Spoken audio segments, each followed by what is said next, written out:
What is options trading? सबसे पहला point, हमें किसी भी चीज के बारे में अच्छी तरीके से सीखना है अगर, तो हमें पहले उसका बेस जानना बहुत जरूरी है। तो पहला पार्ट बेसिक्स पे है। सबसे पहले जानते हैं ऑप्शंस ट्रेडिंग क्या होता है। Options are refer to have an option of taking a decision whether market price will go up और डाउन। तो ऑप्शंस ट्रेडिंग में जैसा कि आप लोग जानते हैं, हमें मेन प्रेडिक्शन हमें ये करना है कि मार्केट क्या ऊपर जा सकती है या फिर नीचे जा सकती है, क्योंकि हम मार्केट में ऊपर जाने पर प्रॉफिट हमको हो सकता है अगर हम ऊपर का प्रेडिक्शन लगा रहे हैं और कोई ट्रेड ले रहे हैं। अगर नीचे जा रही है तो अगर हमने नीचे का प्रेडिक्शन लगाया था और मार्केट नीचे जा रही है तो हमको प्रॉफिट होगा।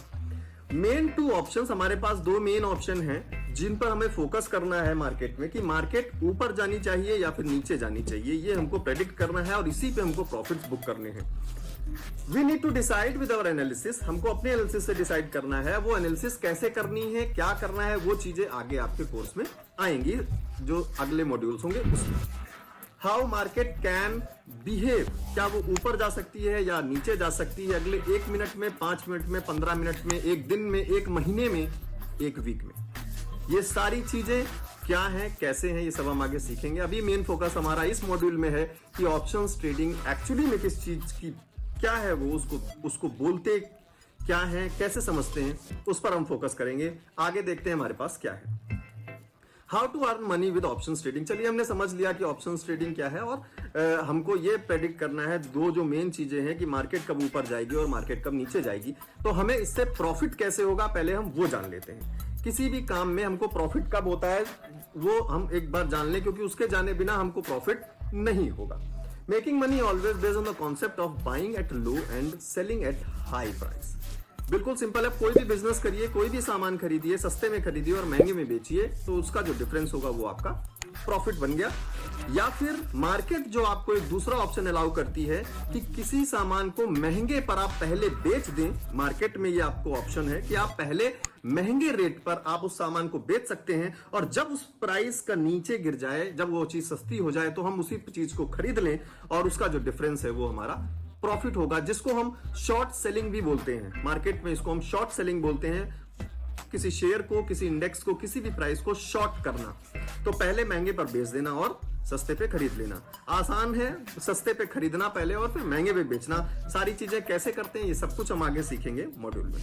अगला देखते हैं हमारे पास क्या है, अंडरस्टैंडिंग ऑप्शंस इन डिटेल। मैं इस पर्टिकुलर में आपको जो समझाने की कोशिश करूंगा वो एक एग्जांपल लेकर समझाने की कोशिश करूंगा, क्योंकि एग्जांपल से आपको ज्यादा अच्छी तरीके से समझ में आ जाएगा। डेली लाइफ का एग्जांपल है, जैसे कार इंश्योरेंस कंपनी। आपने इंश्योरेंस कंपनी के बारे में सुना होगा कि हम बाइक लेते हैं या कार लेते हैं तो हम उसका इंश्योरेंस कराते हैं, बीमा कराते हैं। बिल्कुल जी हाँ, किसी ना किसी कंपनी से एक पर्टिकुलर टाइम के लिए। तो लेट्स सपोज कार इंश्योरेंस एक डील करती है, जो कंपनी होती है कार इंश्योरेंस की, वो डील क्या करती है, जो कार का ओनर है और जो कंपनी, उन दोनों के बीच में एक डील होती है। जो डील मतलब इंश्योरेंस का डील हो रहा है यहाँ पे, और उसका एक टाइम है। जैसे कि मान लीजिए कि हम 1 साल के लिए इंश्योरेंस कराते हैं, तो हमारी डील की वैलिडिटी 1 साल है। हमारी डील की एक्सपायरी 1 साल बाद हो जाएगी, जैसा कि आप इंश्योरेंस में देख पाते हैं। उसमें लिखा होता है कि valid from this to valid from this date. ठीक है, तो मान लीजिए 1 जनवरी 2020 को आपने कोई इंश्योरेंस करवाया और उसके लिए कुछ पैसा पे किया, जो प्रीमियम प्राइस पे करते हैं, तो वो आपका 1 साल के लिए अगर इंश्योरेंस है तो वो 31 दिसंबर 2021 को वो एक्सपायर हो जाएगा। उसके बाद आपके और इंश्योरेंस कंपनी के बीच में आपका कोई टाई अप नहीं रहा, वो 1 साल का था, 1 साल में एक्सपायर हो गया। तो कैसे क्या होता है इसके बारे में देख लेते हैं।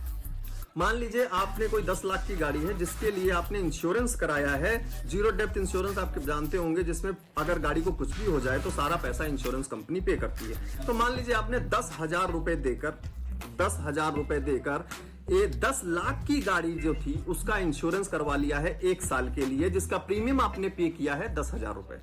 तो 10,000 रुपए में आपको क्या बेनिफिट है, इस कॉन्ट्रैक्ट में क्या बेनिफिट है वो देखते हैं। कॉन्ट्रैक्ट से if anything happens to the car in between this 1 year, if car fully damage, insurance company will be pay ₹10 lakh to the owner. अगर 1 साल के ड्यूरेशन में आपके कॉन्ट्रैक्ट में क्या है कि अगर आपकी गाड़ी बिल्कुल डैमेज हो जाती है, कुछ भी हो जाता है गाड़ी को, भगवान न करे ऐसा कभी हो, बट अगर ऐसा कभी हो जाता है एक्सीडेंट में, तो कंपनी, इंश्योरेंस कंपनी आपको आपके कार की पूरी कीमत पे करेगी। लेकिन ये डैमेज आपका 1 साल के अंदर ही होना चाहिए, क्योंकि आपने 1 साल का ही इंश्योरेंस टाई अप किया है, जिसके लिए आपने 10,000 रुपए दिए हैं। तो इसमें कंपनी को क्या होगा, लॉस होगा अगर आपकी कंपनी को कुछ हो जाता है, क्योंकि उसने आपसे सिर्फ 10,000 रुपए लिए इंश्योरेंस के नाम पर और उसको पे करना पड़ रहा है 10 लाख रुपए। और आपका बेनिफिट कितना है, आपने 10,000 पे किए और आपको मिलेगा 10 लाख रुपए। तो ये आपका बेनिफिट है। दूसरी चीज क्या हो सकती है कि 1 साल हो जाता है पूरा कंप्लीट और आपकी कार को कुछ नहीं होता है, ये एक अच्छी बात है, कुछ नहीं होना चाहिए। तो उसमें केस में क्या होगा, उस केस में ये होगा कि जो आपने 10,000 का प्रीमियम दिया था वो कंपनी अपने पास रख लेगी, क्योंकि 1 साल पूरा हो गया और आपकी कार को कुछ भी नहीं हुआ। कंपनी ने क्लेम किया था कि अगर 1 साल में कुछ होगा तो मैं आपको खर्चा दूंगा, और नहीं हुआ तो ये 10,000 रुपए कंपनी रख लेगी। तो वो कंपनी का प्रॉफिट क्या हुआ, कंपनी का प्रॉफिट सिर्फ 10,000 रुपए का हुआ आपसे पूरे साल में जो एक्सपायरी हुई वो। तो कुछ ऐसा ही सीन है, एक बायर और सेलर के बीच में एक कॉन्ट्रैक्ट है। ऑप्शंस ट्रेडिंग में भी यही सेम चीज अप्लाई होती है, जिसके लिए हम प्रीमियम देते हैं एक बड़ी वैल्यू के हिसाब से। जो बड़ी वैल्यू है वो है आपकी इंडेक्स की वैल्यू। जैसे अगर हम निफ्टी की बात करें तो जो 18,000 इस टाइम 17,800 या 900, 18,000 एक एवरेज लेके चलते हैं, जो मार्केट चल रही है उसको, उसके हाफ पे आपको एक प्रीमियम छोटा अमाउंट देकर आप उस पे इंडेक्स पे ट्रेडिंग कर सकते हैं। कैसे करते हैं, क्या करना है वो देख लेते हैं आगे। तो ये आपने ऑप्शंस के बारे में एक बेस समझ लिया कि एक्चुअली में ऑप्शंस कैसे काम करता है। अब हम धीरे धीरे इसको और डिटेल में समझेंगे अगले मॉड्यूल में। तो आई होप ये मॉड्यूल आपको समझ में आया हो। मिलता हूं मैं आपको अगले मॉड्यूल में बहुत जल्द।